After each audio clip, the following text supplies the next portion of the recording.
नमो मित्रों, शिक्षा सर्वस्व में आपका स्वागत है। तो आज मैं आपके लिए लाया हूं ठक प्रत्यय। ठक प्रत्यय में क्या होता है, तो ठक प्रत्यय में ठक के जगह पर में इक हो जाता है। ठस्य का सूत्र है, उससे ठक के जगह पर में इक हो जाता है।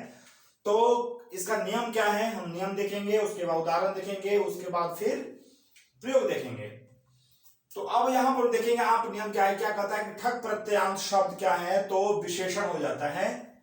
उसका जो निष्पन्न शब्द होता है विशेषण प्रयोग होता है। उसके बाद शब्द के प्रथम स्वर की वृद्धि हो जाती है। शब्द के प्रथम स्वर मतलब जैसे यहाँ पर राम देख रहे हैं आप, यहाँ राम है, राम में बताइए कितने स्वर हैं, दो शब्द, दो स्वर है यहाँ पर में। एक र में आ है, एक म में अ है। अब हमको बता दीजिए यहाँ क्या कर रहा है कि प्रथम स्वर की वृद्धि। प्रथम स्वर कौन है, तो र में आ।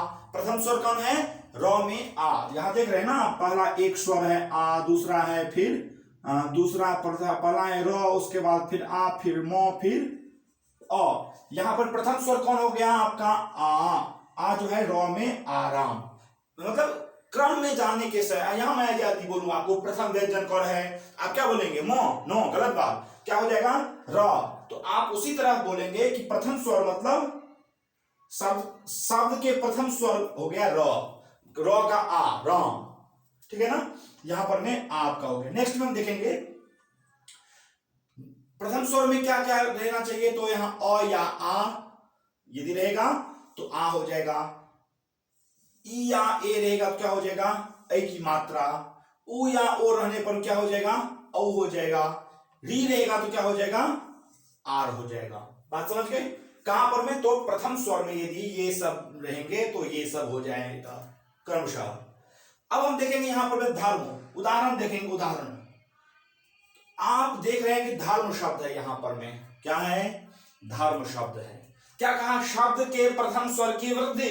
तो शब्द का जो शब्द का प्रथम स्वर जो है, तो शब्द का प्रथम स्वर कौन है इसमें, अब देख लीजिए आप, वर्ण छेद ध, अ, म,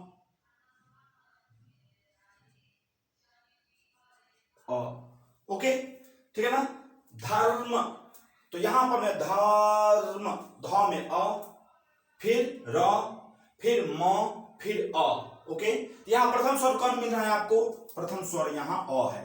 समझ गए बात, मेरी बात समझ गए। यही बात यहां पर में ध में अ है, इस ध में जो अ है, इस अ का क्या हो जाएगा, आ। वही मैंने कहा ना कि मतलब पहला स्वर यदि ये रहेगा अ या आ, तो यहां आ हो जाएगा। पहला स्वर कौन है, अ है, तो अ का क्या हो जाएगा, आ। यहां पर हो गया आपका धर्म में आ हो जाएगा तो धार्म हो जाएगा।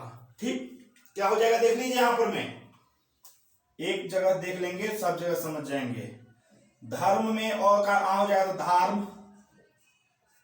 ठीक, अब ठक है तो ठक के जगह पर मैं बार बार बता रहा हूं, ठक का ई हो जाता है, ठक हट जाएगा, ठक का स्थान बैठेगा कौन, देखने के लिए कहता है कि दिखाने के दांत कुछ और खाने के दांत कुछ और। तो वही बात है, यहां ठक में जो इक है, ठक जो है, ठक दिखने वाले हैं और इसके स्थान में इक जो है सो खाने वाले हैं।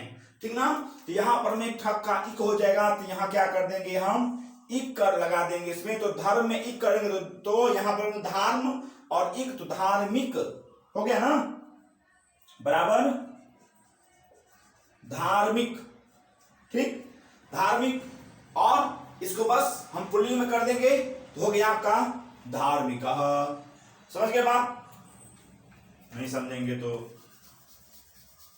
अब हम कैसे समझाएं बताइए। चलिए, तो अब यहां पर उसके बाद नेक्स्ट में हम नेक्स्ट में चलेंगे। नेक्स्ट में कह रहा है यहां स्त्रीलिंग में धार्मिक, और स्त्रीलिंग में हो जाएगा धार्मिकी। पुल्लिंग में धार्मिक, स्त्रीलिंग में धार्मिकी, ई जोड़ दो, धार्मिकी। नपुंसक में हो जाएगा धार्मिकम, हलंत कर दो, मोह हलंत कर दो। ठीक, अब चलेंगे हम वेद शब्द में। वेद शब्द में, तो वेद में प्रथम स्वर कौन दिख रहा है आपको, बताइए फटाफट। वेद में प्रथम स्वर कौन दिख रहा है, यहां वेद में प्रथम स्वर ए की मात्रा, ये वाला, ठीक है ना, ठीक है, ए की मात्रा। ओके, तो यहां मैं आपको बताया हूं कि प्रथम स्वर ए यदि रहेगा तो क्या हो जाएगा, ऐ। तो यहां पर वेद में ए है तो ए का क्या हो जाएगा, ऐ हो जाएगा। तो यहां देख लीजिए वही हो गया कि नहीं, ए का ऐ हो गया वही। उसके बाद वेद है तो हम इसमें इक जोड़ देंगे, तो वेद में इक जोड़ेंगे तो क्या हो जाएगा, द में ई जुड़ जाएगा तो दिक हो जाएगा कि नहीं, तो क्या हो गया वैदिक और विसर्ग तो वैदिकः। समझ के बाद चलिए अब नेक्स्ट में हम चलेंगे, स्त्रीलिंग हो जाएगा वैदिकी और नपुंसक क्या हो जाएगा वैदिकम। बिल्कुल समझते चलिएगा। नेक्स्ट में पुराण शब्द है, तो पुराण में क्या है उ, मैं बताया हूं आपको पहला स्वर क्या होना चाहिए उ या ओ, तो क्या हो जाएगा औ। तो यहां पर में देख लीजिए पुराण में पू है तो पहला स्वर पू है, उसका उ का औ हो जाएगा, उ का क्या हो जाएगा औ हो जाएगा। यहां पर में औ, ठीक है ना, तो क्या हो गया पौ और रान, और यहां पर में इसी की जगह पर में हम ऐसे कर दिए हैं तो इक जोड़ देंगे, इसमें क्या हो जाएगा आपका पौराणिक, पौराण नौ था ना तो इक जोड़ दिए ना, हरस ई है ना, यहां पर निक हो गया, क्या हो गया पौराणिकः, पौराणिकः, ठीक ना। अब स्त्रीलिंग हो जाएगा यही पौराणिकी, नपुंसक हो जाएगा पौराणिकम। चलिए नेक्स्ट में अब देखेंगे हम वृत्ति शब्द है, तो वृत्ति शब्द से ठग करेंगे तो क्या हो जाएगा, री का गुण क्या, री का बताए थे हम आपको, री का क्या बताए थे, री का वृद्धि क्या हो जाएगा, री का आर हो जाएगा। यहां री है ना, री का आर हो जाएगा, यहां री भाई, यहां री में जो रॉ मतलब री था, इस री को हटा देंगे, इसमें प्लस हम आर कर देंगे, तो यहां पर में हो जाएगा कि नहीं। उसके बाद नेक्स्ट में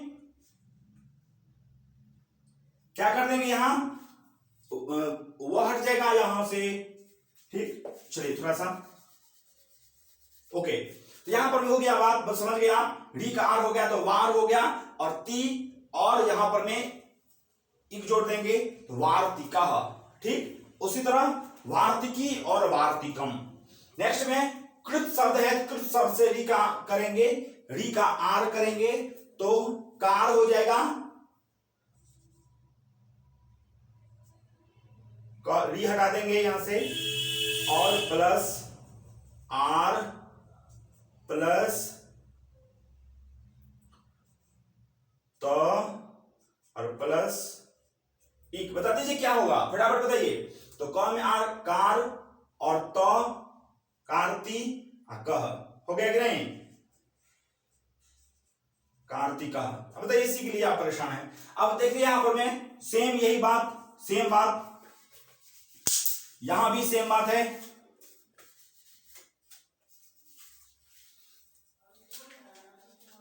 तो कार्तिकः, कार्तिकी और कार्तिकम। बस नेक्स्ट में सप्ताह शब्द से ठग करेंगे तो क्या हो जाएगा आप बताइए। देखिए यहां सप्ताह में पहला स्वर क्या है अ, अब इस अ को क्या हो जाएगा आ, तो यहां पर क्या हो गया आपका सप्ताह में अ का आ हो जाएगा, तो क्या हो जाएगा सा हो जाएगा, अब प तो आकार ह, तो सप्ताह और इक जोड़ देंगे तो सप्ताही, हम ही जोड़ देंगे क्या हो जाएगा ही और क पे विसर्ग सप्ताहिकः। नेक्स्ट में साप्ताहिकी दीर्घी कर देंगे तो स्त्रीलिंग चला जाएगा और साप्ताहिकम। नेक्स्ट में अब देखेंगे संसार शब्द है, संसार में अंग है, इसको आंग कर देंगे तो सांसार शब्द है, सांसार हो जाएगा, सांसार इक जोड़ देंगे सांसारिकः, सांसारिकी सांसारिकम। कोई दिक्कत, कोई भी दिक्कत नहीं होनी चाहिए, बहुत आसान है। नेक्स्ट में हम उदाहरण में चलेंगे, यदि कहीं पर दिक्कत होगी बिल्कुल कमेंट कीजिएगा। चलिए नेक्स्ट में उदाहरण देखेंगे, मनुष्यः सामाजिकः प्राणी अस्ति। अब देखिए यहां समाज शब्द से क्या हो जाएगा, समाज शब्द से सामाजिकः बनता है, समाज प्लस ठक्का इक, ठीक। तो अब ठक्का इक तो प्रथम जो स्वर है स्व का अ, इसका मतलब वृद्धि यहां पर वृद्धि करेंगे नहीं, क्या हो जाएगा यहां पर में समाज हो गया, समाज और इक जोड़ देंगे लास्ट में क्या हो जाएगा सामाजिकः। चलिए कंसेप्ट क्लियर, सामाजिक शब्द आपका बन गया। तो इसी तरह क्या यहां पर क्या है तो सामाजिक, समाज सबसे सामाजिक प्राणी अस्ति। अब यहां देखिए संप्रति देशस्य आर्थिकी स्थिति संतोषप्रदा। यहां पर में कह रहा है कि संप्रति देशस्य आर्थिकी प्रयोग कर रहे हैं, हम ठक प्रत्यय का प्रयोग कर रहे हैं। आर्थिकी तो अर्थ शब्द जो है, अर्थ शब्द से आर्थिकी बना है, अर्थ का वृद्धि कर दिए हैं तो आर्थ हो गया, और आर्थ शब्द में इक जोड़ दिए हैं तो क्या हो गया, आर्थिक हो गया। और स्त्रीलिंग में जब ही ले जाएंगे हम, स्थिति स्त्रीलिंग में ले जाएंगे तो आर्थिकी शब्द आपका निष्पन्न हुआ। चलिए अब यहाँ पर यदि कोई डाउट हो, कोई मतलब प्रॉब्लम हो, कोई परेशानी हो तो आप बिल्कुल बोलेंगे और कमेंट करेंगे, फिर उसका होगा निराकरण होगा। तब तक के लिए फिर हम नेक्स्ट वीडियो लेकर उपस्थित होंगे। तब तक के लिए धन्यवाद। लाइक सब्सक्राइब नहीं किए तो बिल्कुल कर दीजिए। चलिए फिर नेक्स्ट वीडियो के साथ मिलते हैं। ओके, धन्यवाद।